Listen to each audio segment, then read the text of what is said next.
Welcome to Season 2, Episode 1 of Rangers Radar. Jake Howorth here with a couple veterans, Ross Krieger and Jett Alexander. And you guys were both a part of that trade a couple years ago from Georgetown. So, Ross, what's the difference between the moment you stepped into the Herb Carnegie Center compared to now?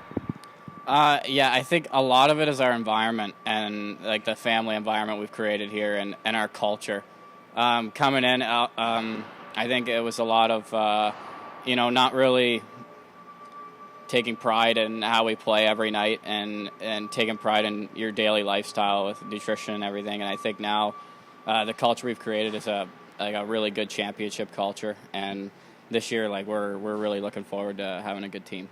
And Jett Alexander, over the break, I heard the coaching staff say that you wanted to be a North York Ranger. So what's the reason you are so proud to come back here? A lot of it, Krieger just kind of summed up. We're a family in this organization. It's very, family oriented in the, in the regard that our dressing room is very tight. A lot of the vets, obviously, quite a few returning guys. We've grown pretty close, and the new guys, the first year guys here, the guys we acquired in a trade, they fit right in. And I mean, it's a great organization to play junior in.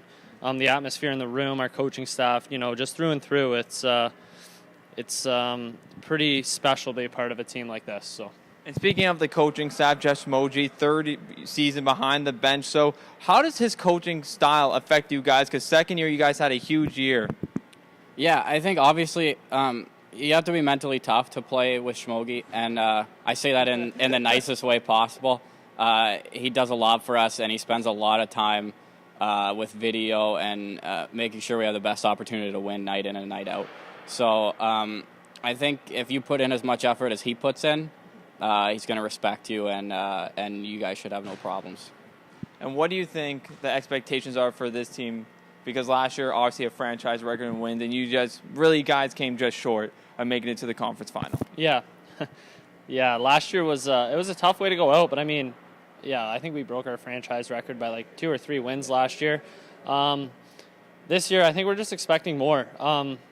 It's obviously a bit different of a looking group. We lost quite a few veterans, and the young guys look really good again. And I think this is a year we're pushing for a Buckland. We want a Buck O-ring, so that's what we're going for this year. And I don't think we'll settle for anything less. So hopefully I can get a Buck O-ring, because I have never won a championship. Okay. So anyways, we're just gonna do rapid fire like last year. So obviously, first thing, you guys do keep ups. Who's the worst at the keep up circle? Oh.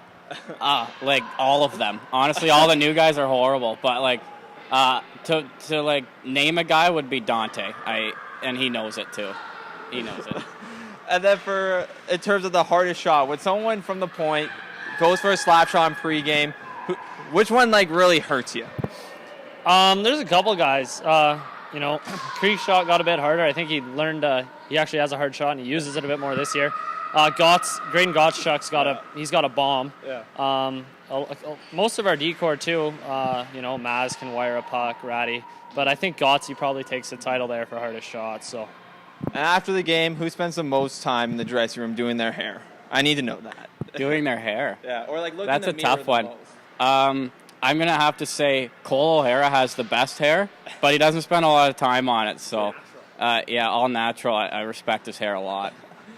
And then in general, who's the funniest guy in the dressing room? At least of the new guys early on. Because I know a lot of guys said you or not Harrison Reed. It was Dante Fantuzzi. The new guys, funniest? Oh, that's tough. Pex is a pretty funny guy. He's got a couple good one-liners in there. One guy we got in a trade, Adam Panacci, that guy's funny. He kind of flies under the radar. When he says something, I kind of lose my stuff there. He's a pretty funny kid too. So. Right, and obviously, who's the best chirper on the bench this year? And worse, we'll do both.